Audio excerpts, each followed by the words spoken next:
let's try a little launch here and see how fast we can go. 1, 2, 3. This is taking the car, and I'm in the e-tron GT from Audi.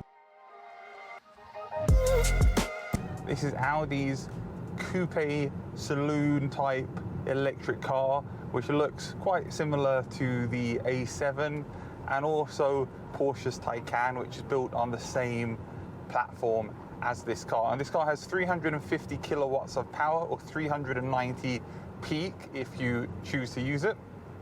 And this is the first electric Audi that I've driven,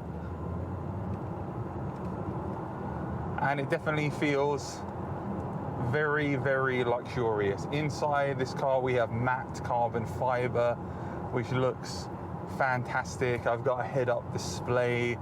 Everything is all electric here. We've got a beautiful virtual cockpit in front of me. This just smacks of premium quality, and it feels very, very sporty to drive. You don't feel like you're in a car which has enough space for 5 people, a car which has a back seat and a big boot as well. It doesn't feel like that. It feels like a much smaller car, and it's really, really interesting to drive this car. Turning, so you know, the first thing I noticed when I got into this car actually is the weight of the accelerator pedal. So it feels a lot firmer than any other accelerator pedal, including, interestingly enough, the Taycan. I don't know what it is or why that is, but it feels just a lot more firmer.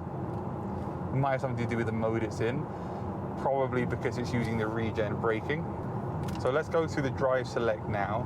So we're going to go into dynamic now. So we're in dynamic, and now in dynamic immediately I can feel the speed coming off this car. I'm accelerating much, much faster, and it just feels really nice. I can feel the leather in front of me on against my leg, against the leg rest here, the knee rest. The seats are really comfortable. Lots of adjustability in these seats. So now we're in efficiency mode. You know, we've got quite a bit of regen braking going here. I can feel it. We're going along. It's coasting very, very easily here, which is good. And I can see, looking at the efficiency dials in front of me, that it is charging as I've got my foot off the accelerator, I should say. And then if we go back into comfort, the roads where I'm driving now here in the Cotswolds are really, really nice and smooth. There's no bumpiness, there's no unevenness. So to be fair, it's hard to comment on the suspension because of how comfortable it is. We'll see when we're in the other Audis later, but the suspension feels really good, really smooth. It just feels very, very luxurious to drive. Very nice. No complaints there at all. This is not the RS version. The RS version has an Alcantara steering wheel and Audi RS badges all over it, but this is still a expensive car in the scheme of things. It's one of Audi's more premium vehicles. It's a really, really good car, and it's a lot of fun to drive. And it feels very, very different to the MG that I drove up here earlier today. So we're back in dynamic. I can see I've got 205 miles of range, so it's got a really good range, this car. It's 31 degrees outside today in the UK. That's super, super hot. So these are really good conditions for driving an electric car.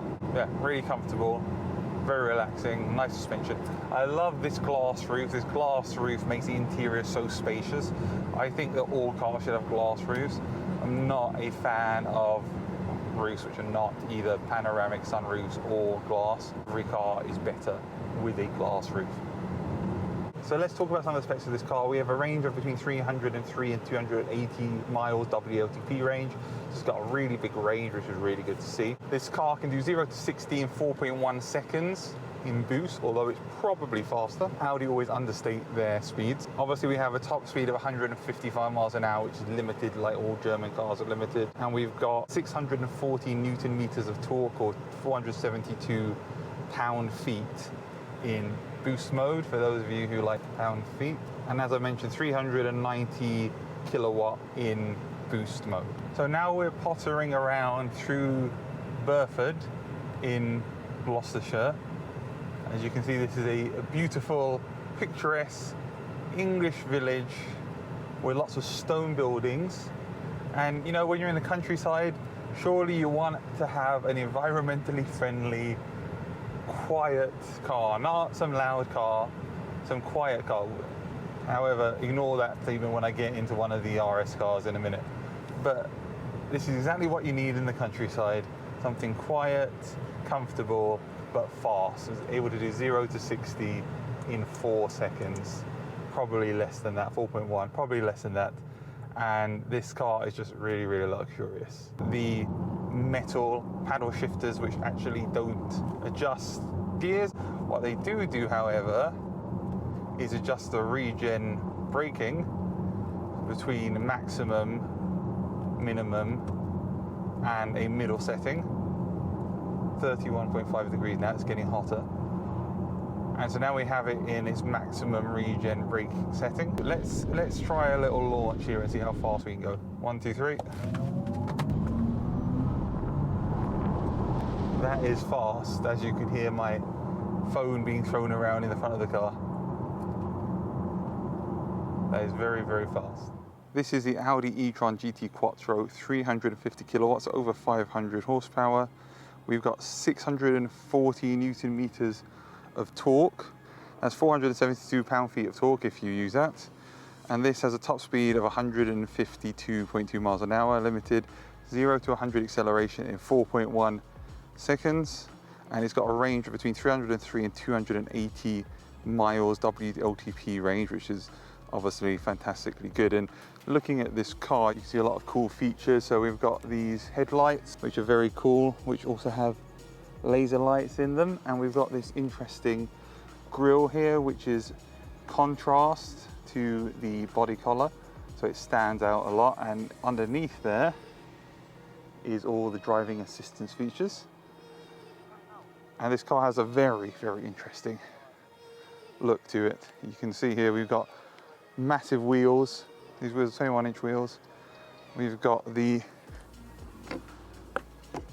charging door on the side here. So what's cool about this car is it can do 800-volt charging as well, and it can charge up 60 miles in about 5 minutes.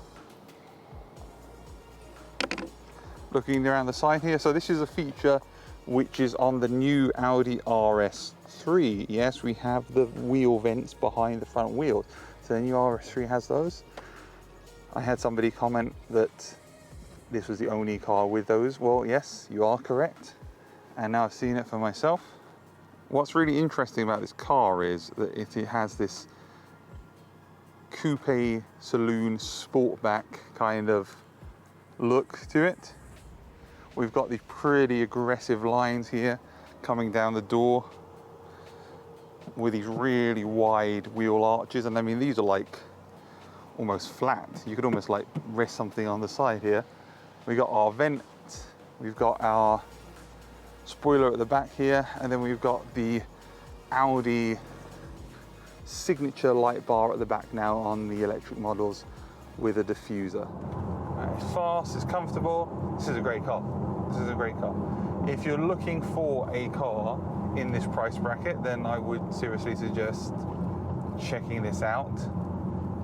Do you need the RS model? Probably not. If you like me, you like Alcantara everywhere, then you probably want to get the RS model. But if you just want a really sporty, practical saloon coupe style car, this is a great car to drive. Very comfortable, very precise, good steering. Yeah, good car, very good car.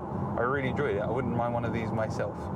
And you don't give up that practicality even though you have a fast, sporty car with over 500 horsepower. Now, in a minute, I'm going to jump into the Q4 e-tron.